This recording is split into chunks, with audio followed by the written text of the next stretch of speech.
"The Pasha of Rash burnt again," roared the Pasha of Rash, flinging his bowl of pudding across the table. "Vassals, varlets, villains, fetch forth the cook." At the Pasha's furious words, the two rash footmen who stood behind his chair took a running slide down the long dining hall and leaped through the door into the pantry. Several cups crashed against the door as it closed, so it is just as well that they hurried. As the Pasha reached for a large sauce dish, Ipti, the chief scribe of the realm, slipped quietly under the table, where he began jotting down in a little notebook each shocking remark about the pudding, making a huge blot whenever a plate broke or a cup splintered to fragments. He had to write pretty fast to keep up with the peppery little Pasha, and covered 3 pages with notes and blots by the time the footman returned with Hasha the cook shivering between them. "So!" wheezed the ruler of all the Rashes, puffing out his cheeks and glaring at the frightened little man. "Here you are." Choked the poor cook, falling upon his knees. "And may your excellency live forever, live forever," sputtered the Pasha, thumping the table with his fist, "on burnt puddings and raw roasts. It's a wonder I'm alive at all. Do you take me for an ostrich that you serve me lumps of charcoal and call it pudding? Are you a cook or a donkey?" At this, Ipti lifted a corner of the tablecloth and peered out to see what Hasha would say. Then, as the cook made no remark, he calmly wrote, "Donkey," closed the little book, and crept cautiously out from his hiding place. There were only 3 spoons left on the table, and he felt pretty sure that these would be flung at Hasha and not at him. He was perfectly right about this, and as the last one clattered down upon the head of the luckless cook, Hasha rose and, extending both arms, began tremulously, "I did not burn the pudding, Excellency. It was the fire." "The fire?" raged the Pasha, his eyes fairly popping with indignation. "Do you hear that, Ipti? He blames it on the fire. And who tends the fire, pray? Put him out. Fire him. Fizzin-pop, you old rascal, where are you?" "The fire shall be put out, and the cook shall be fired," muttered Ipti, flipping his book open and scribbling away industriously. This he could readily do, for the first finger of the scribe's right hand was a fountain pen, his second finger a long yellow pencil, his third finger an eraser, his little finger a stick of sealing wax, and his thumb a fat candle. Ipti's left hand was quite usual, except for the penknife that served him for a thumb. Blotting the last entry in the book with his cuff, which was neatly cut from blotting paper, he turned expectantly toward the door just as Fizzin-Pop the Grand Vizier came hurtling through. Being Grand Vizier of Rash was no easy task, and Fizzin-Pop had grown thin and bald in the service of his country. "What now?" he gasped, pulling on his slipper and looking anxiously from one to the other. "Punish this pudding burner," commanded the Pasha angrily. "Put him in jail," chuckled Ipti. "In other words, you are to incarcerate the cook." The chief scribe loved long words and knew almost as many as the crossword puzzle makers. "But, your Highness," objected the Grand Vizier, pointing his long finger, "the prison is already overcrowded. Could we not cut off his—" Hasha looked imploringly at Fizzin-Pop, and the Grand Vizier, clearing his throat, finished hastily, "cut off his allowance instead." "No," thundered Irasha furiously. "I'll be peppered if I will. Prison is the place for him. Out of my sight, scullion." He waved contemptuously at the cook. "All right," sighed Fizzin-Pop. "I'll put him in the cell with your grand-uncle." The Pasha's grand-uncle had been flung into prison for beating the rash sovereign at chess. "But remember," warned the Grand Vizier, as Hasha was led disconsolately away by the guards, "remember there is not room for another person. Your Highness will have to find some other way to dispose of prisoners." "What can I do?" mumbled the Pasha, leaning sulkily on his elbow. "If you'd take my advice, you'd set them all free," said Fizzin-Pop calmly. "With half the population in prison, how do you expect to get any work done?" "Well, why don't they behave themselves, then?" demanded the Pasha fretfully. Fizzenpop sighed again, but made no further answer. What use to ask this wicked little ruler why he did not behave himself? Half the arrests in Rash were for no reason at all, and as you are probably puzzling about the location of this singular country, I must tell you that Rash is a small pink kingdom in the southwestern country of Ev, and directly across the deadly desert from the fairyland of Oz. The Rashes, it is true, are a hasty and hot-tempered race and always breaking out in spots, but they are warm-hearted and generous as well, and with just treatment and proper handling, as loyal subjects as a sovereign could ask for. But Arasha, the present Pasha, was neither just nor wise. He had seized the throne by treachery and was feared and hated by the entire Rash nation, so that one revolution followed another, and the realm was in a constant state of uproar. Again and again poor old Fizzenpop would make up his mind to retire, but feeling that he could serve his countrymen better by remaining, had stayed on, enduring the terrible tempers of the Pasha, and living for the day when the rightful ruler should be restored to the throne. "Well, why don't you say something?" growled Arasha, growing irritable at the long silence. "What do other countries do with their prisoners?" "Why not destroy them?" proposed Ipti cheerfully, before Fizzenpop had a chance to answer. The chief scribe was as cruel and merciless as his master. Arasha had discovered him in a Rash bookshop, where he was employed as clerk, and fascinated by his strange hands had raised him to his present important position. "In ancient countries," continued Ipti, sharpening the second finger of his right hand with the thumb of his left, "in ancient countries, prisoners were thrown to the wild beasts. Now I call that very neat. No fuss or worry, and practically no expense." Ipti closed his thumb with a pleased smile and looked brightly at the Pasha. "What?" shrieked Fizzenpop, stamping his foot furiously at the scribe. "Whoever would think of such a thing?" "I would," answered the Pasha calmly. "I think it's a very good plan, Ipti. But the trouble is," he paused and pushed back his spotted turban, "the trouble is we have no wild animals." "I wish I had a wild animal," sighed Arasha gloomily. "With the exception of a few speckled bears, there are no animals of any kind in Rash," and Fizzenpop had just drawn a long breath of relief when Ipti began again. "But there are plenty of wild animals in Oz, Your Highness," suggested Ipti.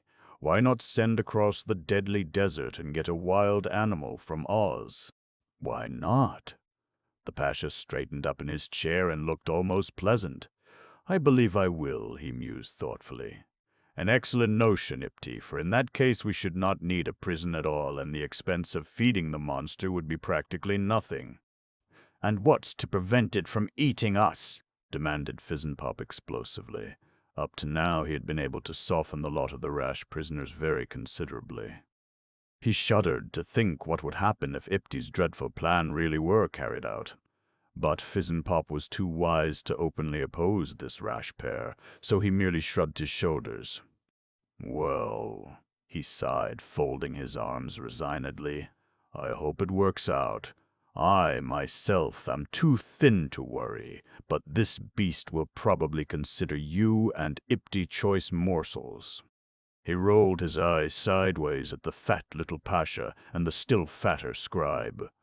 "How will a wild animal know the difference between pashas and prisoners?" he inquired sarcastically. Arasha looked rather uncomfortable. "We'll have to get a civilized wild animal," he muttered uneasily. "An educated fellow who will eat whom we tell him to and obey the laws of the country." "And who ever heard of a civilized wild animal?" sniffed the Grand Vizier with a sour smile. "I have," declared Ipti, elevating his nose disagreeably. "There are any number of educated wild animals in the Emerald City of Oz. There's the cowardly lion, for instance, there's the comfortable camel and the doubtful dromedary, and there's the hungry tiger." "How about the hungry tiger?" asked Ipti triumphantly. "Hungry tiger?" Fizzenpop gave a gasp of dismay, for he had never even heard of such a creature. "Let's get the hungry tiger," yawned the Pasha, who was growing rather sleepy. "He'll be just the one for us." "But are you sure he's tame and harmless, Ipti, and safe to have about?" "Oh, quite," Ipti assured him quickly. "Why, he wouldn't hurt a baby. His conscience is so tender. That's why he's hungry, you know." "Then what makes you think he will eat the prisoners?" asked the Grand Vizier nervously. "Well," observed Ipti, scratching his ear with his fountain pen, "when this tiger realizes that it is perfectly legal and lawful to eat prisoners, I dare say he will jump at the chance, for in that way he can satisfy his appetite and his conscience at the same time. There are no criminals in the Emerald City, for Ozma, the queen, is a silly, soft-hearted little fairy and never arrests anyone, so the hungry tiger will be glad enough to come here and eat our prisoners." "Ipti is right," puffed the Pasha, rising stiffly from his chair. "Just take a hurricane from the stand there, and fetch back this hungry tiger, old fellow, and if he won't come, fetch him anyway." "Certainly, your highness," murmured the scribe, bowing low. "I will start for Oz at once." "You'll be sorry for this," panted Fizzenpop as the Pasha's pudgy figure disappeared down the pink passageway, and between anger and anxiety the Grand Vizier of Rash began to hop up and down like a jumping jack. "What are you dancing?" yawned Ipti. "A pepper jig." And brushing insolently past Fizzenpop, he lifted a hurricane from the stand and prepared to depart. First he lit his right thumb, for it was growing dark. Then he tore a page from his notebook and wrote, "Carry me to the Emerald City." Unscrewing the top, he thrust this paper carefully down into the head of the cane and screwed the head on again.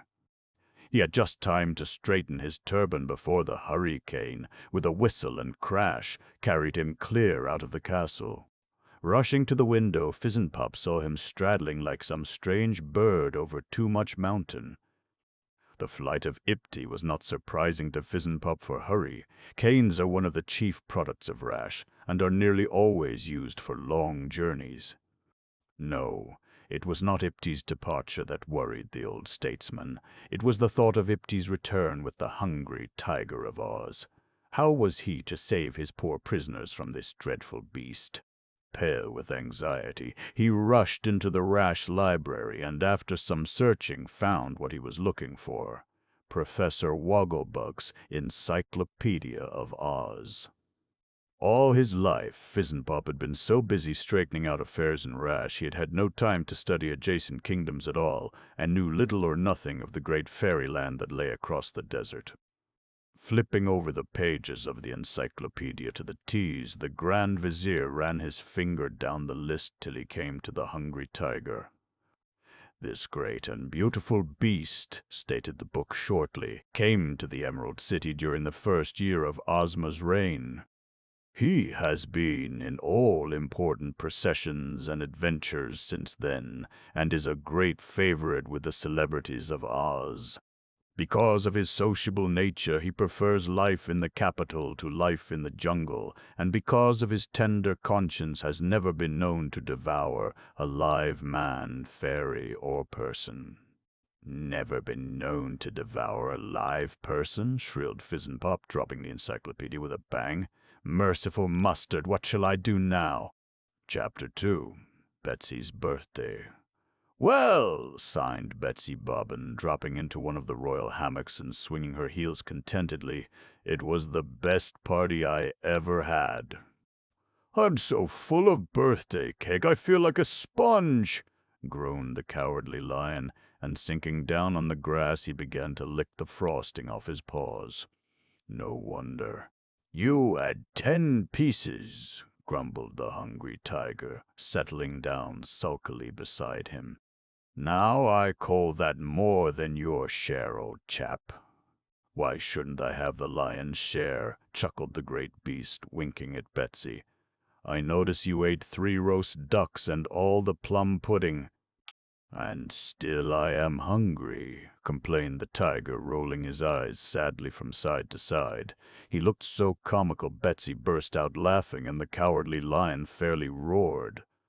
Scraps, the patchwork girl, came running over to see what was the matter.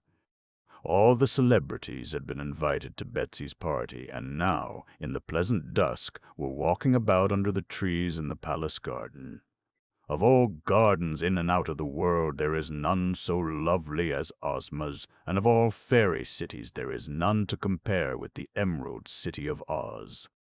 Its sparkling buildings and shining streets, inlaid with emeralds, its quaint domed cottages and shimmering palace, make it a fitting capital for this enchanting fairyland. Where but in Oz can animals talk as sensibly as men? Where but in Oz can one live forever without growing old? Where but in Oz are there wishways and truth ponds, book mines and firefalls? And where but in Oz can one find such delightful companions as the Scarecrow and Scraps? Is it any wonder, then, that Dorothy Gale, who blew to Oz in a cyclone, that Trot and Betsy Bobbin, who arrived in this strange country by way of a shipwreck, have never returned to the real world? Who would? Who would? Indeed, these three little mortals live in the royal palace itself with Ozma, the young fairy who rules over the 4 countries of Oz, and this small sovereign has gathered at her court all the most interesting and unusual people and animals in the realm. And every single one had been invited to Betsy's birthday, so that it took 2 rooms to hold all the presents, 27 tables to seat the guests, and 69 footmen to pass the plates. "You sit there and tell me you're hungry," gasped Scraps, snapping her suspender-button eyes at the hungry tiger. "Why, you ate more than anyone," I counted. Scraps, being well stuffed with cotton, never ate at all, and had amused herself by keeping strict watch over the others. "Why, Scraps," murmured Ozma reprovingly. She had come up behind the Patchwork Girl and now gently tried to change the subject. No one ever knew what Scraps would say next. Made from a gay patchwork quilt and magically brought to life, this saucy maiden was one of the most surprising people in the castle. But the hungry tiger had lived in the Emerald City too long to mind her teasing. "Of course I'm hungry," he yawned, rolling over on his side. "This party stuff fills me up but does not satisfy me. What I need is something alive." "But don't worry, my dear," he added hastily at Ozma's rather anxious expression. "I will never devour anyone, for my conscience would not permit it, so I shall be hungry to the end of my days." "Why don't you have yourself stuffed?" asked the Scarecrow, sitting down in the hammock beside Betsy Bobbin. "Then you would lose this frightful appetite and never be hungry at all." "Mighty convenient being stuffed, old boy. Saves no end of bother and expense." The Scarecrow spoke from experience, for he was himself a stuffed person, having been made by a Munchkin farmer and stuck on a pole to scare away the crows. He had been lifted down and brought to the Emerald City by Dorothy on her first adventure, and since then has been restuffed and laundered many times. Of all Ozma's advisers, he is the wittiest and most lovable. "Have yourself stuffed," he advised cheerfully, "and use straw like I do." "He stuffs himself from morning till night," snickered Scraps, turning a handspring. "If he were not so ugly, so yellow, and so big, I'd say he weren't a tiger, but a greedy weedy." "Scraps." Ozma raised her scepter warningly, and the Patchwork Girl dove into a button bush, but almost immediately her mischievous face reappeared. "Pig!" shouted Scraps defiantly, and looked so funny, peering out of the button bush, that even the hungry tiger had to grin. "I say, though, why don't you have yourself stuffed?" asked the little Wizard of Oz, who had just come up. "I've been experimenting with some new wishing powders and might easily wish you out of your jacket and stuff you with sawdust." "Sawdust!" coughed the hungry tiger, sitting up and lashing his tail at the very thought of such a thing. "I should say not. I prefer my own stuffing, thank you." "So do I," said Betsy, running over to give him a little hug. "You're so soft and comfortable to ride this way." "But sawdust is very serviceable," urged the wizard, who was anxious to try his new powders, "and I could stuff you in an hour." The wizard, by the way, is a mortal like Dorothy and Betsy. Long ago, he had been engaged by a circus in Omaha to make balloon flights. But one afternoon, his balloon, becoming unmanageable, had flown off, up and away, and never stopped till it dropped down in Oz. It was the wizard who had built the Emerald City, and for many years he practiced the trick magic he had learned in the circus. But later, Glinda, the good sorceress of the South, had taught him real magic, and he is now one of the most accomplished magicians in all fairy history. "Better let me stuff you," repeated the wizard coaxingly. "No, no, no," roared the hungry tiger, becoming really alarmed at the little man's persistence. "No, I tell you." "Well," the wizard rose regretfully and began to move off. "If you ever change your mind, let me have first chance, will you?" "I'm going to change my mind tomorrow." Sitting down stiffly on a bench opposite the hammock, Jack Pumpkinhead beamed upon the company. "It's almost too soft to use," mused Jack, touching the top of his pumpkin gently. "So if you don't mind, I'll not talk any more." "We don't mind at all," laughed Betsy, while Dorothy and Trot, who had just joined the group, exchanged merry winks. Jack was so amusing that no one could help chuckling when he was around.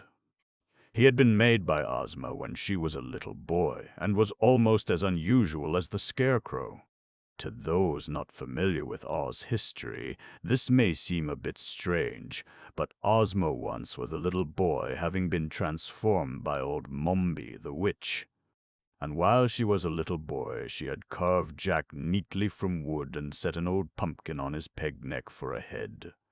Later, he had been brought to life by mistake, and has been living merrily ever since. Every month or so, Jack has to pick a pumpkin and hollow out a new head for himself, so that he is constantly changing his mind. But Ozma has a deep affection for the queer fellow, and Jack is so odd and jolly that he is a great favorite in the Emerald City. "Let's finish off the party with a game of hide-and-seek," suggested the Cowardly Lion, as Jack continued to stare solemnly straight in front of him. "You're it, Betsy." Giving the little girl a playful poke, he dashed down an arbored path, followed helter-skelter by all the others. Even Jack, holding fast to his pumpkin head, ran and hid himself behind a balloon vine. But the hungry tiger ran fastest of all, never stopping till he reached the remotest corner of the garden. All this talk of stuffing had made him exceedingly nervous, and, with a troubled sigh, he sank down beside a lovely fairy fountain. Here, blinking up at the bright lanterns hung everywhere in honor of Betsy's birthday, he began to think of the good old days when he had roamed the wild jungles of Oz and eaten, well, we had best not say what he had eaten. It was the Cowardly Lion who had coaxed the hungry tiger to the capital. The Cowardly Lion himself had come there with Dorothy and the Scarecrow and grown so fond of the place and its people that he had returned to the jungle for his old friend, the Hungry Tiger. And like the Cowardly Lion, the Hungry Tiger had never been able to tear himself away from this dear and delightful city. Indeed, life without the love of Dorothy, Betsy, and Trot, the trust and affection of little Ozma, and the companionship of all the merry dwellers in the castle would not be worth a soup bone. So the hungry tiger had never gone back, but at times the longing for real tiger food almost overcame him. "I wonder if stuffing would help," sighed the poor beast, licking his chops hungrily. "I wonder—" "What?" wheezed an oily voice, almost in his ear. The hungry tiger, supposing himself to be alone, had spoken aloud, and springing up found himself face to face with an ugly, red-faced, and exceedingly disagreeable-looking stranger. He was dressed in robes of pink, gold-embroidered slippers and a simply enormous turban that wagged from side to side as he talked. An oddly twisted cane swung from his left wrist, and as he extended his hand in greeting, the hungry tiger jumped back in alarm, for the stranger's thumb was blazing away merrily. It was Ipti, chief scribe of Rash, for the hurricane had brought him straight to the royal gardens of the Emerald City of Oz. Am I addressing the Hungry Tiger of Oz? Inquired Ipti. And are you still hungry? He asked eagerly. What if I am? Growled the Hungry Tiger, blinking suspiciously at Irasha's singular messenger. What if I am? Come with me, said Ipti mysteriously. Come with me, famous and famished member of the feline family, and you will never know hunger more. Who are you? Rumbled the Hungry Tiger, sitting up and beginning to pant a little from astonishment. Who are you, and what are you doing here? I am Ipti, chief scribe of Irasha the Rough, and I am here to offer you an important position at the court of Rash. Come to Rash, begged Ipti, glancing uneasily over his shoulder, for he was not anxious to meet any of the Oz celebrities. Come, before we are discovered. Rash, coughed the Hungry Tiger impatiently. Why should I go to that measly little kingdom when I am perfectly happy and contented here? Because, bending over and splattering the Hungry Tiger with hot candle grease from his thumb, Ipti began whispering earnestly in his ear. At first, the Hungry Tiger's tail lashed and twirled with fury, but as Ipti continued, he grew calmer, and a queer longing crept into his great yellow eyes.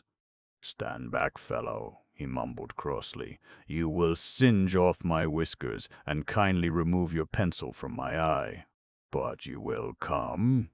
Straightening up, Ipti put his bristly hand behind him and regarded the Hungry Tiger expectantly.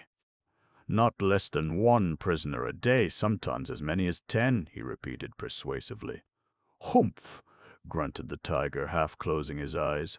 Already Ipti's wicked plan was beginning to tempt him. Surely eating criminals would not be wrong, or at least not so very wrong. And these prisoners are dangerous fellows, I suppose? He asked casually, trying to appear careless and unconcerned about the whole queer business. Villains, thieves, and robbers, rascally fat rogues who are a menace to the country. By eating them you will be doing Rash a real service, Ipti assured him. And where is Rash? Asked the Hungry Tiger, waving his tail inquiringly. In the southwestern corner of Ev, answered the scribe, with a wave that nearly put out his thumb. And if you are ready, dear beast, we will start at once. Ev, spluttered the tiger. Why, that's miles away. I was there long ago when Ozma, Dorothy, and Billina rescued Prince Ivardo from the Gnome King. Too far, yawned the Hungry Tiger, rolling over on the dewy grass. I'm too tired for such a journey. No trip at all. Ipti touched the hurricane and in a few words explained its curious mechanism, following it up with such a tempting description of the Rash prisoners that the Hungry Tiger's appetite got the better of his conscience. I'll go, he agreed gruffly, but only for a few days, remember? Ipti said nothing but smiled wickedly to himself. Then, stuffing the directions for their return into the hurricane, he sprang upon the Hungry Tiger's back. Next instant, in a flash of fire and smoke, they had disappeared from the garden. What was that? Gasped Dorothy, clutching Ozma by the sleeve. Both little girls, crouched behind a button bush, had seen the strange flash. Lightning, I guess, shuddered Ozma. Let's run back to the castle, Dorothy. A thunderstorm's coming. Chapter 3. The Hungry Tiger in Rash. It was night time when Ipti and the Hungry Tiger arrived at the Pink Palace. Traveling by hurricane is a hair-raising experience, let me tell you. Showing the breathless beast to a luxurious apartment, the chief scribe hurried off to the Pasha, and until long after midnight the two whispered and conferred together. Of course it was about the Hungry Tiger that they talked. A saucy but serviceable brute, finished Ipti, blowing out his thumb. And he will require watching, your highness, for would not a tiger fed on criminals grow dangerous? We'll lock him up in the prison courtyard, declared Irashi, rubbing his hands gleefully together. Then there'll be no chance of his running away or chewing off our heads. Good work, old Buttertub. I'll raise your wages for this. and clapping his chief scribe on the back, Irashi tumbled into bed and was soon snoring loudly. The hungry tiger did not find falling asleep so easy. Already he regretted his rash action in coming with Ipti. Padding up and down the big bedroom, he began anxiously to reflect upon the duties of his new office. Was it right or wrong to eat the rash criminals? What would Ozma think if she knew? The gentle face of the little fairy kept rising reproachfully between him and the thought of the fat and tempting prisoners. "I'll stay just a few days," groaned the poor tiger at last, trying to put Ozma out of his mind, "and only eat the very worst and wickedest ones. I hope they'll not taste too bad," he yawned, sinking down wearily on the soft pink rug, "nor have too many knives and swords in their pockets. Ah, oh, hum." With a great yawn, the tired tiger rolled over and fell into a troubled sleep. A shrill blast of trumpets wakened him next morning, and a few moments later Ipti came to conduct him to the Pasha. Irashi had craftily arranged to receive the hungry tiger in the prison courtyard, and surrounded by the rash guardsmen with Fizzenpop standing anxiously at his side, he waited for the tiger to appear. The walk from the palace to the prison was not long, but it gave the hungry tiger quite a glimpse of the country and the people. The palace and all of the cottages and stores were of pink stone. Pink trees lined the pink marble walks, and even the sky had a rosy glow. The rashers themselves, hurrying to and fro in their tremendous flapping turbans, oddly quilted robes and soft pink slippers, seemed pleasant enough fellows, and again the hungry tiger's conscience began to trouble him. But it was too late to turn back now, so he stalked uncomfortably after Ipti. The prison itself looked quite like a wing of the Pink Palace, and unsuspectingly the hungry tiger passed through the great golden gates and into a high-walled court.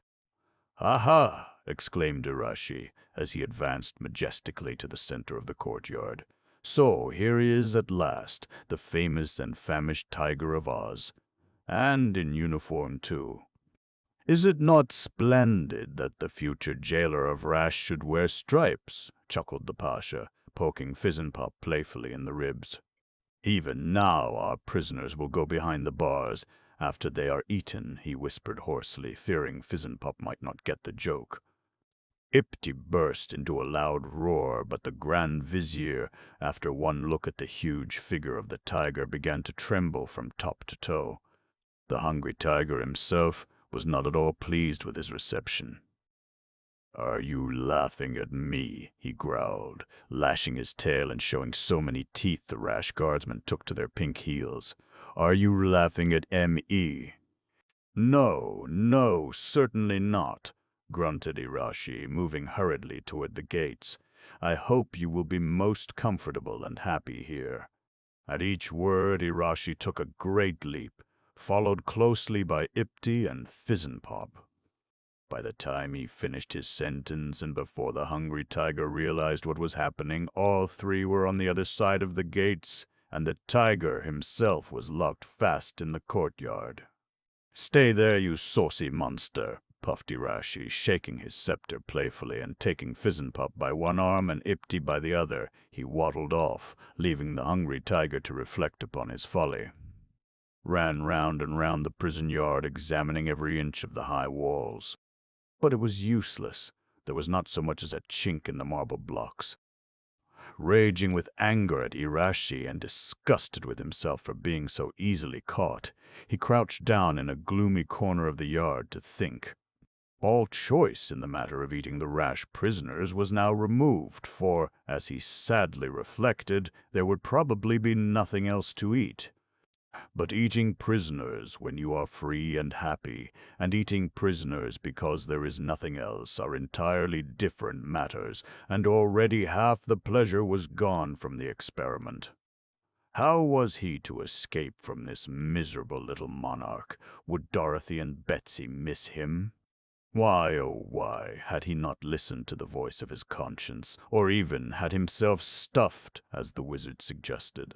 Blinking his eyes mournfully, the hungry tiger began to feel sorry not only for the rash prisoners, but dreadfully sorry for himself, for was he not a prisoner too?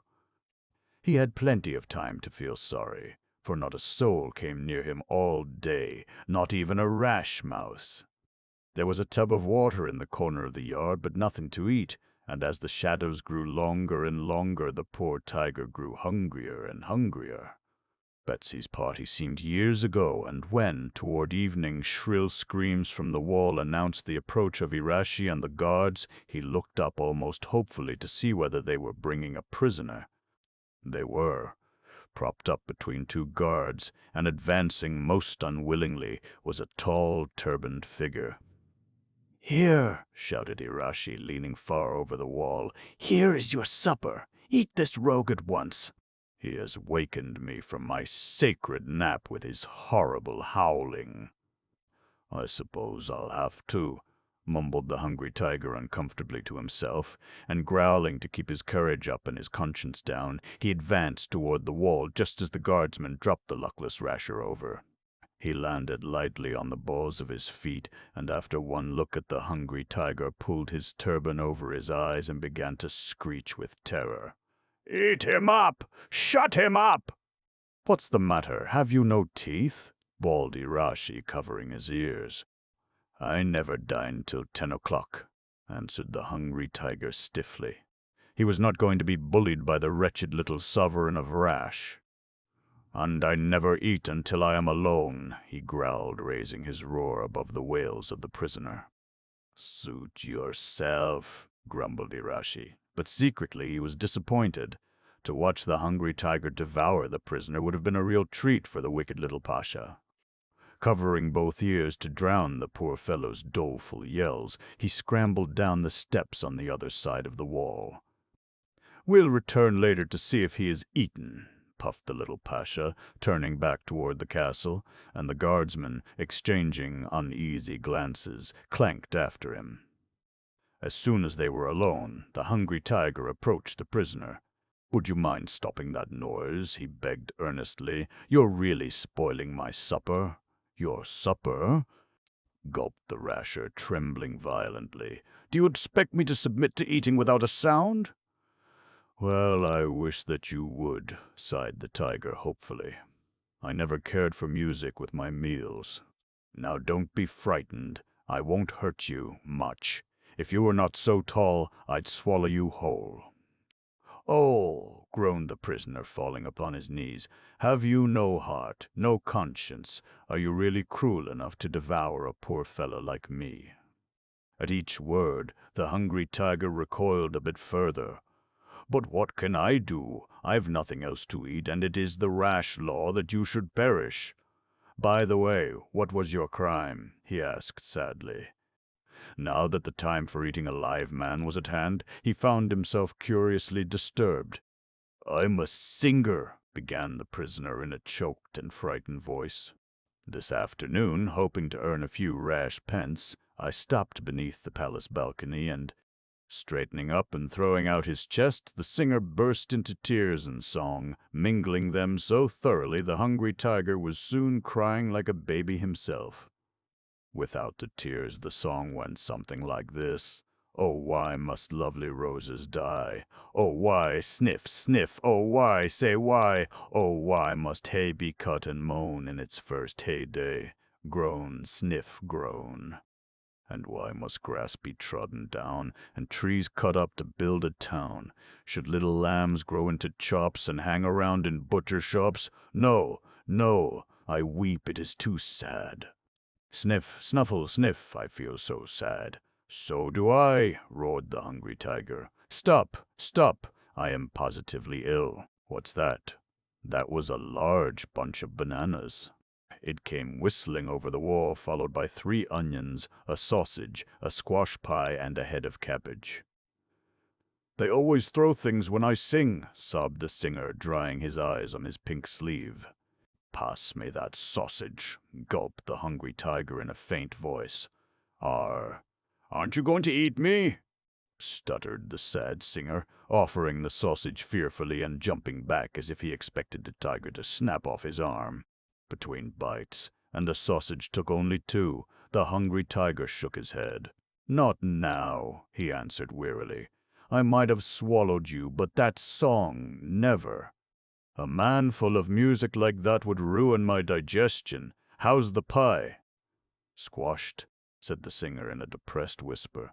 "Try the onions." He held them out hopefully, but the hungry tiger only shuddered. "Eat them yourself," he advised gloomily. "You seem to enjoy crying." Reaching for a banana, the hungry tiger ripped off the skin and swallowed it whole. 3 more he treated in the same reckless fashion. Then, licking his whiskers, he regarded the sad singer reproachfully. "You may go now," he said gruffly. "Your singing is outrageous, but you are neither wicked enough to satisfy my conscience nor fat enough to satisfy my appetite. Go, go, go, before—" "But how can I go?" moaned the singer, waving despairingly at the high walls. I do not know whether his tears were from grief, gratitude, or onions. He had eaten all 3 by this time. "Well, you can't stay here," rumbled the tiger anxiously, "for you're supposed to be eaten." "I'll hide," muttered the prisoner, glaring around wildly. But there was no place in the whole pink yard where he could conceal himself. Round and round tore the worried rasher, and round after him nosed the hungry tiger, and, just as the moon rose up over the pink turrets of the palace, they discovered a loose block in the stone pavings. Scratching frantically with his powerful claws, the hungry tiger managed to dig up the whole block, and dragging it aside, found a small, damp underground chamber. The sad singer was overjoyed when he peeped into the dark hole, for he had become very nervous in his fear that the tiger would soon decide to eat him. To tell the truth, the hungry tiger was glad himself. The sad singer did not look very good to eat. "There!" grunted the hungry tiger, thrusting the singer in and throwing some bananas and a head of cabbage after him. "Be quiet, and whatever you do, don't sing." He had just pushed the block back, leaving a small crevice to give the prisoner air, when Irashi and Ipti appeared upon the wall. "Ah, he has eaten him!" cried Irashi rapturously, and clapping his hands like a child, he began to address the hungry tiger in most affectionate terms, promising him 12 prisoners upon the morrow. But the hungry tiger merely turned his back and gazed solemnly up at the moon. And seeing nothing was to be got out of him, Irashi and his wicked scribe tiptoed off to bed, well pleased with the new jailer of Rash. The hungry tiger himself, in spite of a horribly hollow feeling, what is a sausage and 4 bananas to a tiger, soon fell asleep. And perhaps because he had done nothing to trouble his kind old conscience, he dreamed that he was safely back in the Emerald City with dear little Ozma of Oz. Chapter 4. The Vegetable Man of Oz. We shall have to leave the poor hungry tiger in the jail yard of Rash and take a peep at what is going on in the Emerald City of Oz. It will be something exciting, I am sure. One never can guess what will happen next in the fairyland of Oz. Red ripe tomatoes. Red ripe tomatoes, fresh strawberries, fresh strawberries. Ripe red tomatoes, fine new potatoes, salad, cress, and peas, fresh strawberries. "Strawberries!" exclaimed Betsy Bobbin in delight, and running to the palace window, looked up and down the garden to see where the voice was coming from. It was so like old times in the States it made Betsy homesick. "Why, I never heard a huckster calling around here before," thought Betsy. "I believe I'll buy some for breakfast and surprise Ozma." Fastening the last button on her blue frock, she skipped out of the room, down the stairs, and into the garden, following the sound of the husky voice. Sometimes it seemed to be quite near, at other times to come drifting back to her from a great distance, and before long Betsy was perfectly breathless from darting to and fro. But at last a sharp turn in the path brought her right upon the owner of the voice. It was a vegetable man, sure enough, his small hand-cart piled high with fresh greens and rosy strawberries. "I'll take a box of berries, please," panted Betsy, and standing on her tiptoes, she pointed to a very large and tempting one. "Certainly, miss," said the vegetable man, and handing her the box, stood smiling and bowing in the roadway. But instead of taking it, Betsy gasped and put both hands behind her. "Now don't be scared," said the vegetable man softly. "I know I'm an odd one, but you'll get used to me." "Try to get used to me," he begged coaxingly. Betsy thought it would take a long time, but he seemed so earnest that she took a long breath and looked at him again. His face was red and smooth as a beet. Queer root-like whiskers sprouted raggedly from the bottom. Curious celery-leaf hair waved excitedly from the top, while a turnip nose and two tall corn ears gave him a most roguish and inquisitive expression. His body was more like an enormous potato than anything else, and his arms and legs were long, wiry roots of some coarse vegetable fiber. "Well?" asked the vegetable man anxiously, as Betsy finished her inspection. "Can you stand me at all?" I think you're pretty interesting," confessed Betsy, who was an exceedingly polite and kind-hearted little girl. "Am I?" beamed the stranger, rubbing his twig-like hands together. "Well, well, I'm glad to hear you say that, for it's just what I've been thinking myself. But I was not always like this, my dear." The vegetable man's blue eyes were the only natural feature about him, and they twinkled so merrily above his turnip nose that Betsy began to feel quite drawn to him. "I was a Winkie," he confided mysteriously, "and sold fresh vegetables to all the royal families in Oz. But each night when I returned to my farm there were vegetables left in my cart, so young, so fresh, so fair, I could not let them die, so I ate them," he continued dreamily. "And bit by bit I turned to the figure you see before you. But I'm quite used to myself now and can still carry on my business. In fact, spinach!" The vegetable man interrupted himself crossly. "Spinach and rhubarb. Why, what's the matter?" asked Betsy in surprise, for he had put down the strawberries and was tugging with all his might at his left foot, which presently came up so violently he sat down hard in the road. "Would you mind walking on as we converse?" puffed the vegetable man, picking up the box of berries and springing nimbly to his feet. "I take root if I stand still," he said apologetically. "It would be awfully inconvenient to become rooted to this spot, and there's no telling what I'd grow into." "Why don't you wear shoes?" asked Betsy, trotting along beside the cart and almost forgetting about the strawberries in her extreme interest. "I never thought of that," mused the vegetable man, looking down ruefully at his huge twisted feet. "Do you suppose I could ever find any shoes to fit, miss? Miss, what is your name now?" "Mine's Green, Carter Green, but most folks call me Carter." "Mine's Betsy Bobbin, but I think I'd better go back now or I'll be late for breakfast."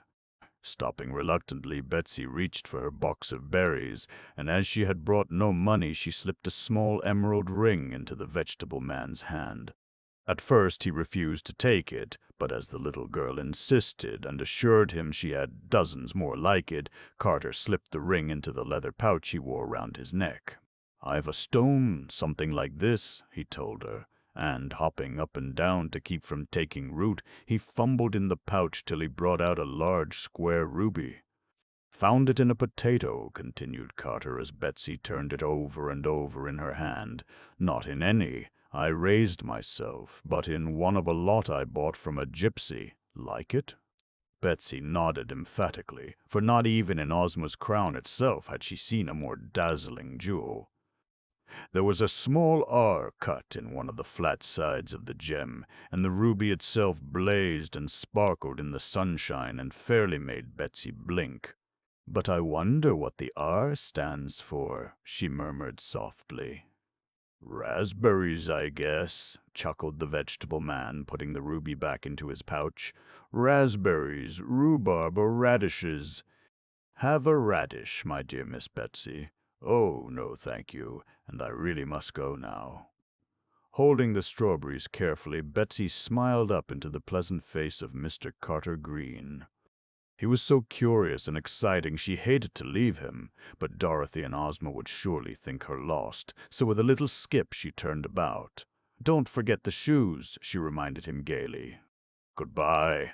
Good gracious. Hold tight, Betsy, hold tight. Celery and cinnamon. What's the matter here?" Seizing his cart with one hand and the little girl with the other, the vegetable man teetered backward and forward in the road, and no wonder! It had suddenly ripped itself loose and was rushing along at such a rate that trees and fences simply whizzed past. Betsy's hat blew off at the first curve, and strawberries, beets, and bananas flew out in every direction. "I was afraid of this," panted the vegetable man. "I should have taken the regular road. "Isn't this a regular road?" called Betsy, hanging on to Carter with both hands. "What's it doing?" "Winding!" shrieked the vegetable man, trying to keep the rest of his vegetables from bouncing out of the cart. "It's a winding road. Betsy, shut your eyes quick." Betsy was glad enough to obey, for the road was going round like a top, round and round like a merry-go-round, in and out of trees, past lakes and forests, till the whole world tilted topsy-turvy. Then, as suddenly as it had started to wind, it stopped, and when Betsy opened her eyes, she was sitting on a small sand dune entirely surrounded by cabbages. A short distance away lay the vegetable man, still clutching his cart. While Betsy was still trying to catch her breath, Carter jumped up and, shading his eyes, looked in all directions. "Well, it's gone!" he exclaimed ruefully, and he was perfectly right. There was no sign of a road anywhere. It had cruelly gone off and left them in a wilderness of sand and scorched desert grass. "Why, I never knew there was a winding road near the Emerald City!" Betsy jumped up indignantly. "Where did it come from?" "Never can tell," sighed the vegetable man, beginning to collect his cabbages. "They just come and go, these winding roads of Oz, pass themselves off as regular roads till they catch a few travelers, and you never can tell where they will take you." "Well, I don't think much of this place," groaned Betsy, rubbing her elbow, which had been severely skinned during the journey over the winding road. "Then let's go some other place," proposed the vegetable man cheerfully. All the strawberries and bananas had spilled out of the cart, but there were plenty of cabbages and apples left, and he was busily rearranging these all the time he was talking to Betsy. "Have a cabbage?" he invited pleasantly. "Nothing like cabbages for a shipwreck." "It was something like a shipwreck," mused Betsy thoughtfully. "But I'd rather have an apple, if you don't mind. Do you think we'll ever find the way back to the Emerald City, Mr. Green?" Carter nodded so vigorously his celery tops waved for moments afterward, and, handing Betsy an apple, he pointed off toward the south. "It's somewhere in that direction, and if you're ready, we'd better start." Carter looked a little anxiously at his feet to see if he was taking root, but the ground was too dry and sandy.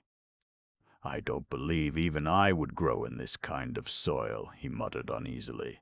"It's hot enough to scorch a fellow. Wish I had a pair of shoes right now. Come, let's move on." Lifting Betsy on top of the cabbages, the vegetable man grasped the handles of his cart and started on a run across the sandy wasteland. It was not unpleasant, rattling along in the queer little cart, and the morning was so brisk and fine, Betsy soon began to enjoy herself. "Won't Dorothy and Ozma be surprised when I come rolling up to the castle in this?" she chuckled merrily to herself. "And won't they stare when I introduce the vegetable man? Why, he's almost as interesting as Tick-Tock and more fun. I wonder if everybody who eats too many vegetables grows celery tops and corn ears. Oh, Mr. Green, Mr. Gran. But the cartwheels were going round with such a squeak, grind, and rattle that he did not hear her, and Betsy sensibly decided to save this important question for another time. She had just finished her second apple when the vegetable man stopped with a jerk. A rude sign stuck up in the limb of a crooked tree had caught his attention. "Quicksand," said the sign. "Go slow." "Oh, spinach!" exclaimed the vegetable man, wiping his face on a stray salad leaf. "Oh, spinach, do you suppose it's very quicksand?" asked Betsy, leaning far over the side of the cart. "We'll soon find that out." Taking an apple, Carter flung it as far as he could, but horrors! No sooner had it touched the sand than it disappeared as suddenly as one drop of dew on a frying pan. "It's a good thing you stopped," shuddered Betsy, "or we'd have been swallowed up." "Down," corrected Carter gloomily. "Looks like pretty quicksand to me, Betsy. Guess we'll have to turn back." Mournfully, Carter began bringing the cart about. The way they had come was so rough and uneven that he hated the thought of traveling over it again. "But that won't take us to the Emerald City," objected Betsy, beginning to grow a little anxious. "Maybe we could find a path if we looked carefully enough." Jumping out of the cart, Betsy climbed a small dune. But as far as the eye could reach, there was nothing but sand. Sand, sand, sand, shimmering dizzily in the sunlight, with not a tree, path, or even a blade of grass to break the monotony. With a sigh, Betsy started down the dune. She had gone about halfway when a big, newspaper-wrapped package made her pause. It was covered with a queer writing that she could not understand, but looked so interesting she hastily shook it open. Imagine her astonishment when a huge pair of sandals tumbled out. They were cut from white leather, had silver buckles, and were almost large enough for a giant. "Why, I believe they'd fit Carter," murmured Betsy in pleased surprise. "How lucky I found them." Gathering the sandals up in her arms, she ran down to the vegetable man. He was almost as pleased as she was, for the trip across the dry desert had already begun to curl up his toes, and, while she climbed back into the cart, he sat down to try them on. They were a bit long, but just the right width, and as he fastened the first one, he noticed 2 words cut into the buckle. "Quick, sandals," murmured Carter under his breath. "Now what may that mean?" But he was in such a hurry to be off, he did not stop to puzzle it out, and drawing on the other sandal, jumped excitedly to his feet. "Now I won't be taking root," he cried joyfully. "Now." A strange look came into his mild blue eyes, and next instant he had sprung into the air like a jackrabbit. "Help!" screamed the vegetable man. "Spinach, tomatoes, turnips, and cress." And while Betsy stared at him in dismay and growing alarm, he sprang twice as high as he had in the first place, seized the handles of the cart, and started on a gallop for the quicksand. Oh, stop, wailed the little girl frantically. "Stop, Carter, stop!" But he paid not the smallest attention to her. Now they were on the quicksand itself, and Betsy, with a scream, buried her face in the cabbages. But the rattle and bump of the cart continued, and, concluding that she could not be swallowed up yet, she ventured to raise her head. What she saw this time was so much worse that she had not even courage to cry, "Stop!" They had crossed the quicksand and were right on the edge of the deadly desert. Betsy well knew the look of this dread wilderness that surrounds the fairyland of Oz, and she knew also that contact with its burning sands meant instant destruction. She tried to signal to the vegetable man, but the cart was bumping and bouncing so terribly, it was all she could do to keep from falling out. Carter himself was running as if his life depended upon it, his celery tops waving wildly and his corn ears rustling in the wind. With a choked sob, poor little Betsy shut her eyes and dropped face down among the vegetables. Chapter 5. Prisoners in Rash Betsy never had been destroyed in her life, so she was not at all sure how it would feel. A hot, dry wind whistled through her hair, and above the rumble of the wheels she could hear the sharp gasps of Carter Green. Then everything stopped at once. The cart, the burning wind, and the hoarse breathing of the vegetable man. "He's destroyed!" cried Betsy despairingly. "And now it's my turn!" Closing her eyes and trying hard to be brave, Betsy waited for destruction. But nothing at all happened, and after a few terrible moments she sat up and peered timidly around her. On a pink milestone beside the cart sat the vegetable man, staring across the deadly desert. Following his startled gaze, Betsy saw two white objects skipping merrily toward the skyline. It was the sandals. Just as she had made sure of it, they disappeared in a final spurt of speed and sand. Why, how did they get off? Stammered Betsy, blinking with astonishment. Took themselves, groaned the vegetable man, rubbing his shins, and glad I am that they did. But they've brought us safely across the quicksand and deadly desert, and here we are. Yes, agreed Betsy resignedly. Here we are, but where are we? I didn't know they were quicksandals. Did they really run away with you? Carter nodded and rose stiffly to his feet. I must say, Betsy, grunted the vegetable man, I prefer to run myself and not be carried off by a frisky pair of shoes. After this I'll do my own kicking, my own stopping, and my own starting, thank you, and we'd better start right away or everything will be spoiled. He looked anxiously into the cart and, jumping out, Betsy began to help him dust and rearrange the vegetables. They had been sadly jolted about by the trip. As it was impossible to go back across the desert without the quicksandals, they sensibly decided to go forward. There were two roads, stretching invitingly ahead, and after a short debate they took the left one. This reminds me a little of the Rose Kingdom, mused Betsy, as they walked along under the flowering trees. Everything is pink, Carter, have you noticed? Even the clouds. Why, there's a pink castle, cried Carter with an excited wave. Maybe we can sell the king of this country some cabbages, and maybe he can tell us the way back to the Emerald City. Perhaps we'd better try some of the cottages first, suggested Betsy uneasily.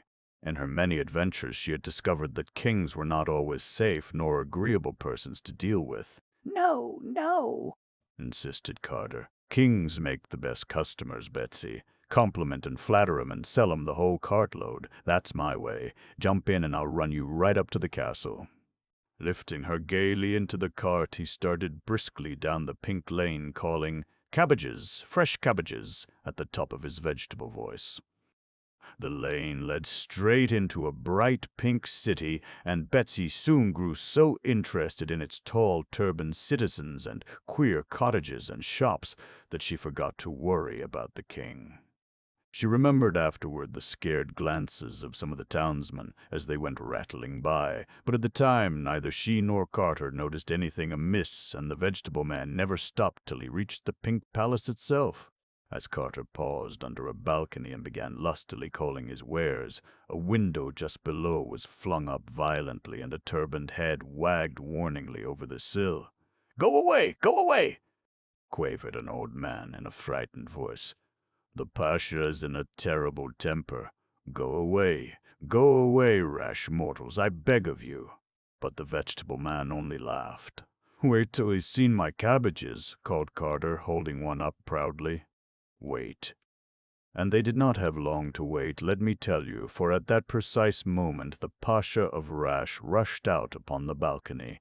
The Pasha himself and Ipti, chief scribe of the realm, for Betsy and the vegetable man had, as you have probably guessed already, run straight into that peppery country. "Good morning," cried Carter pleasantly, in no wise alarmed by the fearful frown of the rash ruler. "Permit me to observe that your highness is beautiful as a banana and fragrant as an onion. And I am here to serve you. Let me serve your majesty with a fresh young cauliflower, a bunch of beets, or this handsome cabbage." Carter held up the cabbage coaxingly. A cabbage, choked Irashi, turning perfectly pink with passion. "How dare you offer me a cabbage?" So angry that further speech was impossible, he turned furiously to Ipti, waving his arms and sputtering like a motorcycle. "Begone, pernicious peddlers," ordered the chief scribe, pointing his fountain pen finger sternly at the two travelers. "Begone at once from Rash." 3 drops of ink fell upon Betsy's upturned nose, and, thoroughly alarmed, the little girl sprang out of the cart and tried to pull Carter away. Hurry up, she begged breathlessly. "Let's run." But already the vegetable man had tarried too long and was firmly rooted to the spot. And while he tugged wildly at one foot and then the other, and Betsy jumped up and down with fright and impatience, Ipty leaned over the balcony. A closer inspection of the vegetable man proved so astonishing to the chief scribe that he nearly fell over the railing. "He has corn ears," yelled Ipty shrilly, "and a turnip nose. Look, look at the monstrous creature." Thus urged, Irashi himself peered over the railing. Perceiving in a moment what had happened to Carter, he began to stamp and shriek with anger. "How dare you plant your feet in my best flower beds?" howled Irashi. "Call out the guards. Throw them to the tiger. Salt, vinegar, mustard, pepper." At each shriek a rash guardsman dashed out of the palace, and before Carter could jerk himself loose, he and Betsy were overpowered. "He can't help taking root," protested Betsy indignantly. "He's a vegetable man." "Aha, now we are getting to the root of the matter," snickered Ipty harshly. "And what right has a vegetable man in Rash, young lady? Root him up, throw him to the tiger." Vegetable man indeed," roared Irashi, stamping one foot and then the other. "Tiger," groaned Carter. "How perfectly carnivorous." "Of course," he added, turning quickly to Betsy. "It wouldn't hurt me, for I have no feelings, but it will ruin my business. Spare me," he cried, waving his arms imploringly up at the balcony. "And if you cannot spare me, spare my potatoes, my cabbages, and fresh young beets, and spare this lovely little lady from Oz." "We'll spare you, all right," wheezed Irashi grimly. "He'd make excellent soup, your highness," suggested Ipty, glancing down sideways at the vegetable man, but Irashi shook his head. "No, no, the tiger shall have him," declared Irashi stubbornly. "It'll be a nice change for him, Ipty, a little green with his dinner." Irashi was so pleased with his joke that he winked down at Betsy, but the little girl stamped her foot angrily. "You'd better let us go, or Ozma of Oz will capture your whole kingdom." "We're important people back in Oz," shouted Betsy defiantly. "Perhaps the girl is right," ventured Fizzenpop, who had stolen anxiously out upon the balcony. "What harm have they done? Let them go, I beg." "No!" With a determined wag of his turban, Irashi signaled to the guard and flounced back into the palace. "Don't cry, Betsy," begged the vegetable man. The guards had at last jerked him loose and were marching the two across the gardens. "This tiger will probably eat me first, and I'm so tough he'll choke to death and you can run away." "Well, I wish I had never found those quick sandals," wailed the little girl. "It was the quick sandals that brought us here, Carter, and I don't believe Ozma knows about this dreadful country at all." "Couldn't you please let us go, Mr. Pepper?" she begged tearfully of the guard. The tall rasher looked down at her doubtfully, but Salt, who had hold of Carter and was just behind, shook his turban violently. "If we fail to obey the Pasha, we ourselves will be thrown to this tiger," sputtered Salt grimly. "That's right," chimed in Vinegar and Mustard, who were bringing up the procession with the vegetable man's cart. "Let's hurry through with it." And turning a deaf ear to the pleas of the prisoners, the rash guardsmen rushed them across the lawn, up the steep steps, and threw them over the prison wall. Then, without one backward glance, they marched off to the palace. Too breathless to run, Betsy picked herself up and looked fearfully around for the tiger. Ah! There he was, and growling frightfully, for the vegetable cart and all the vegetables had hit him on the head, slashing right and left and shaking himself so violently that potatoes, beets, and apples flew in every direction. He rose and started toward her. This, after all the other frightful happenings of the morning, was too much, and covering her face, Betsy burst into tears. But if Betsy was frightened, the hungry tiger was perfectly petrified. "Betsy, Betsy," panted the astonished beast, "how in Oz did you get here?" And rubbing his soft nose against her cheek, he began to dry her tears with his tongue. At the first sound of that familiar voice, Betsy's eyes flew open, and next instant she had both arms round the hungry tiger's neck, hugging him for dear life. "Carter! Carter!" called the little girl excitedly. "Don't be scared. It's the Hungry Tiger of Oz." She fairly sang out the name in her relief and happiness. The vegetable man had dropped head first into the tiger's tub of water. At Betsy's cries, he made a valiant attempt to rise, but when he saw her actually embracing the tiger, he was so startled and horrified that he fell back with a splash. "Hungry Tiger!" gurgled Carter, bobbing up and down like a cork. "Hungry Tiger! Then so much the worse for us." Chapter 6. The Scarlet Prince. "Would you mind not using my drinking cup for a bath?" observed the Hungry Tiger mildly, as Carter continued to gurgle and splash about in the tub. Laughing with relief, Betsy seized the vegetable man's hands and pulled him out of the water. "Don't be scared," whispered Betsy comfortably. "This tiger's a friend of mine, and he wouldn't hurt anybody." "Then what's he doing here?" asked Carter accusingly. "Is this Parsnippy Pasha his friend, too?" The Hungry Tiger winced guiltily at Betsy's kind little speech, but resolved that she should never know he had willingly come to Rash. "I'm his prisoner," he explained in a hollow voice. And indeed he was terribly hollow by this time. "I'm a prisoner like yourselves."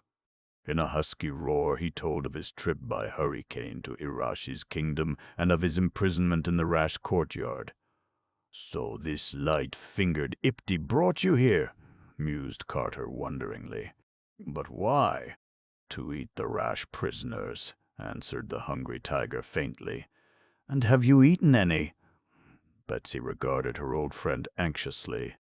"Well, not yet," admitted the Hungry Tiger, rolling his eyes mournfully at the little girl. "Not yet. Have a cabbage," quavered Carter, waving toward the overturned vegetable cart. "Have a cauliflower or a nice bunch of beets." The Hungry Tiger was a perfect stranger to him, and Carter could not feel the same confidence in the beast that Betsy seemed to feel.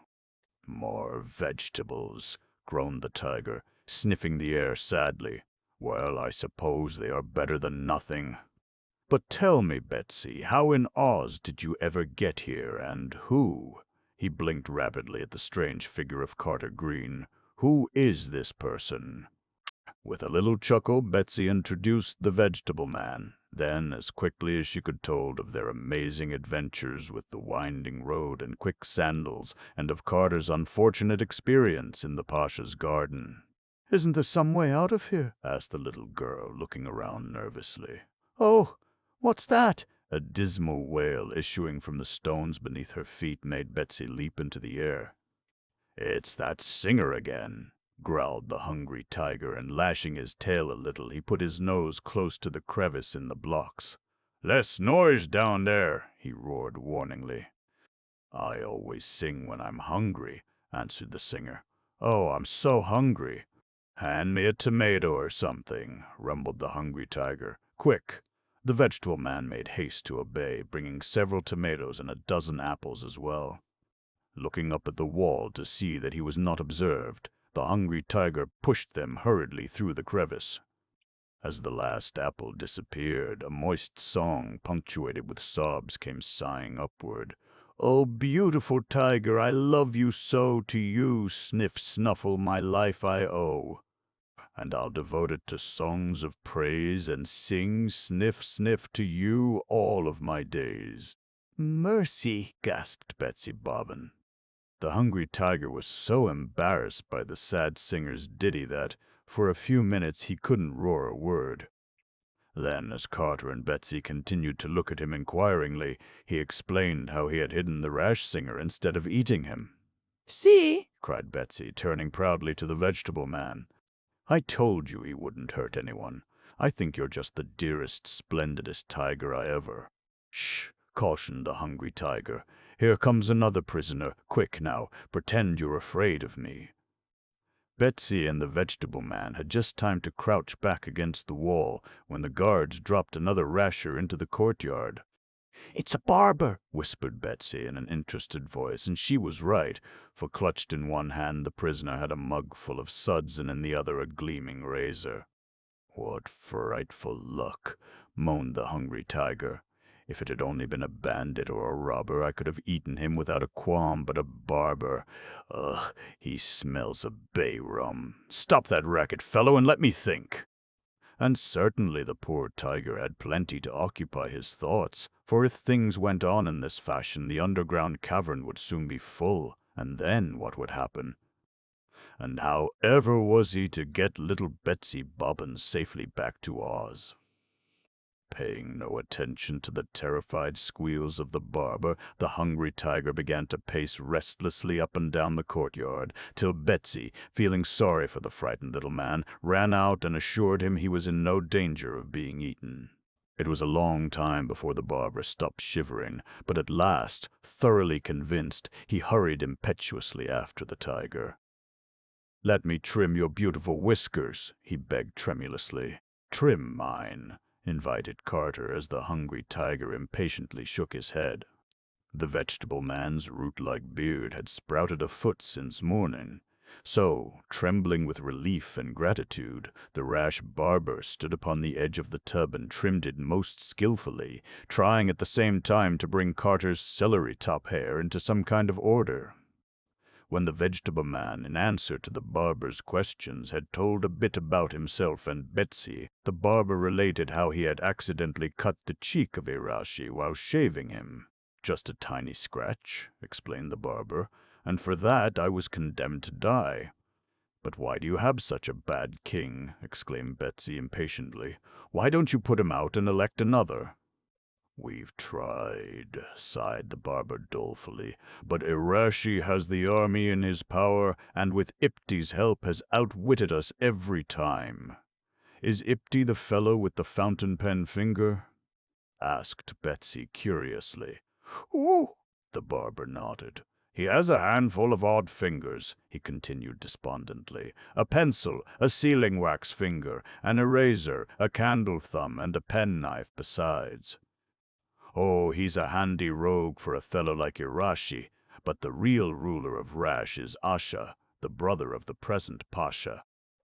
Weary of the cares of state, he retired to an unknown country to study radio, leaving his small son and Fizzenpop to govern the kingdom. No sooner had he gone than Irashi seized the throne and hid the little prince away. "Until we find the lost prince, nothing can be done," finished the rash barber sorrowfully. "Well, I'll tell Ozma on him," declared Betsy determinedly, "just as soon as I get back to the Emerald City." "Do you think we ever will get back?" The hungry tiger paused in his restless walk and regarded the little group mournfully. "I've been here 2 days and there's not a chink anywhere in this wall."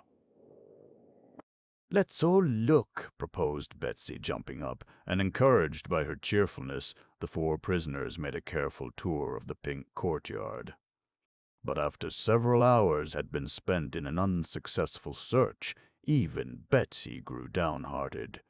"Shall we have something to eat?" asked the little girl as they all dropped down wearily beside the hungry tiger's water tub. "It's a good thing they threw that cart over. At least we won't starve." Insisting that this was his part of the performance, Carter passed round tomatoes and apples till everyone felt refreshed. Even the hungry tiger, after swallowing several dozen of each, admitted that he felt a little less hollow.